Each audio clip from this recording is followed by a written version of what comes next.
If you are new to VR sim racing, or you've already done it quite some times, or you're even to the point where you want to quit because you get nausea, sickness, settings don't align, or it just feels wrong in and out of itself, then I highly recommend you watch this video, because I've been sim racing in VR for years, have done it with multiple headsets, and when you want to optimize your VR experience, it's usually about FPS and getting like a better GPU, but there are some other features and ideas that I have to make the experience better or improve it a whole lot, because there are some settings that are not discussed that often.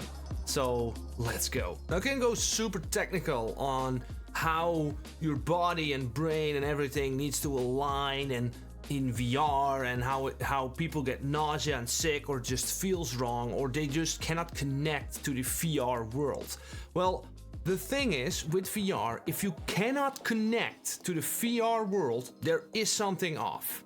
And the first thing that could be off is how your headset is interacting with your VR world.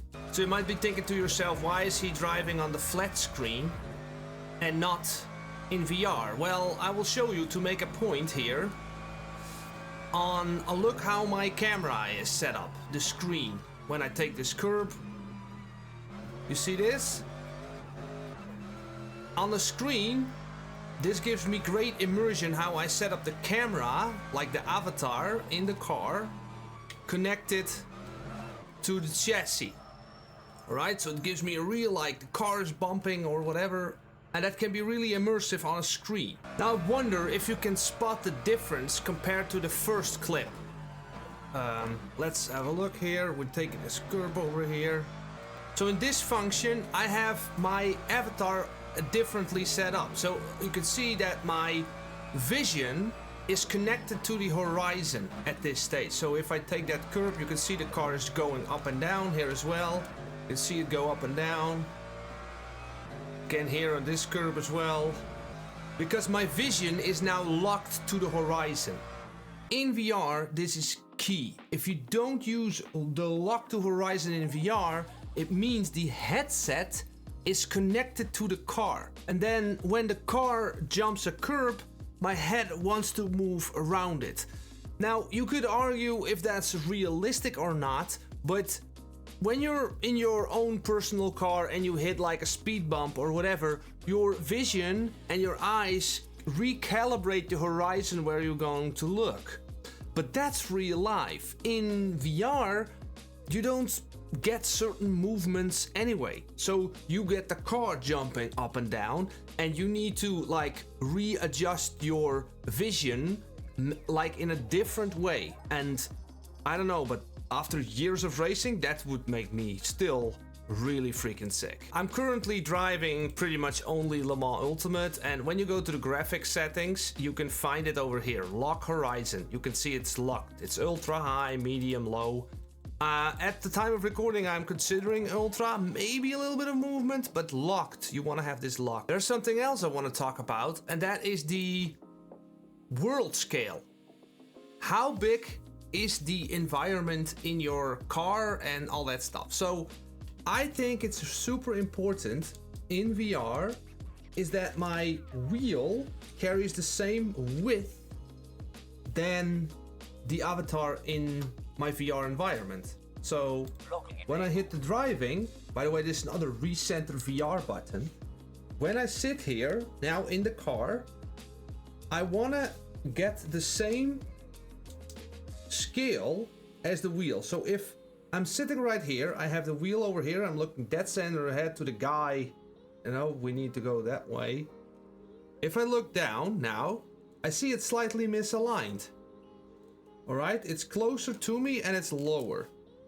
So, not to gloat or anything, but I have a VR rig especially designed for VR because I want to have the full customizability of it all. So I can pull it towards me If you're liking this content this far, could you please hit that like button? That would really help me out. And check out the discounts below. I have always some cool bonuses with the Pimax headsets. And if you're using my codes, then I'm forever in your debt, sir. Something to point out here. I'm using the VR, recenter VR button, but you could also assign buttons up and down, left and right to really positioning your headset to the avatar in and out of itself. Here I'm just adjusting the wheel to how it's looking. I'm using the center VR button to change it. Yes, now I have the proper vision. So when your avatar is aligned properly, when you look down, you look at the body of the driver, and I'm looking up, then now I really have the feeling that I'm more in the car, like this. And it is not necessarily to say that it is off when it's not completely aligned, but when it's exactly aligned with the proper distance of the wheel, the width in the VR world scale, and the positioning in the car, then I actually get the feeling of driving the car properly. Now you can have your alignment set up, you can have proper lock to horizon, but you can still encounter lots of frame drops or frame time inconsistencies. And now I'm going to show you how I test different settings. Now you can open up your task manager and look how your GPU is loaded, but for me that wasn't really a great way to measure it. These values I really focus on, the frame time milliseconds, so from the GPU load but also the CPU, because when you're running 72 FPS you cannot exceed 13.8. With 90 you cannot exceed 11.1, and when you're running 120 FPS, for instance with the crystal light, you cannot exceed the 8.33. So you might see that your GPU is loaded for, I don't know, let's say 70%, and then you might start a race on the grid, and you'll have steady FPS, but then again you still get a frame drop here and there, or a frame freeze or whatever, because you're exceeding the milliseconds somewhere in 1 second of running these FPSs. So with the OpenXR toolkit you can pick advanced measuring settings and you can see what the GPU is actually doing. So for this instance I am sitting in the pit lane on Spa alone on track and I got 6.1 ms.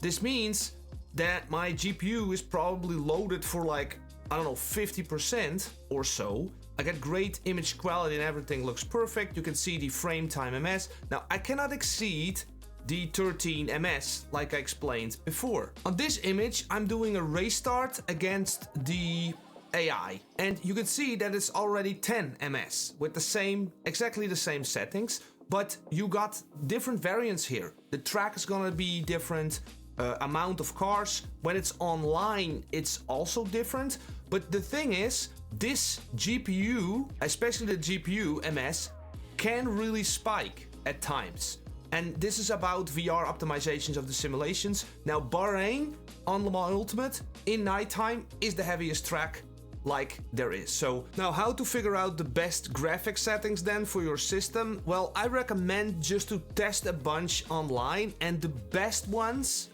typically don't have a lot of spikes in the ms. So the settings that I'm using now I just copied from someone also on YouTube, and I see it's like the frame time ms is like super steady. So for instance, if you have shadows on Epic or you have shadow distance on Epic or like super far away, you'll find with sunset and all these kinds of things that there's lots of spikes in how your GPU needs to render all of the shadows all of a sudden. So there are some settings that will get really sensitive whenever you increase a frame time. Now, again, I don't really get into these settings, I just copy them and test them. And for yourself, have a look on the frame time with OpenXR advanced function or with FPS VR for Steam VR, and have a look on how your system is like handling these heavy situations in VR to get rid of these frame times and spikes and whatever. Combined with the lock to horizon and alignment, I think these are super important for your overall VR experience. Now, if you want to get more information about VR and you want to really get into it, then I highly recommend this beginner tutorial for VR. It's gonna explain a lot of things that we didn't cover here. Thanks for watching.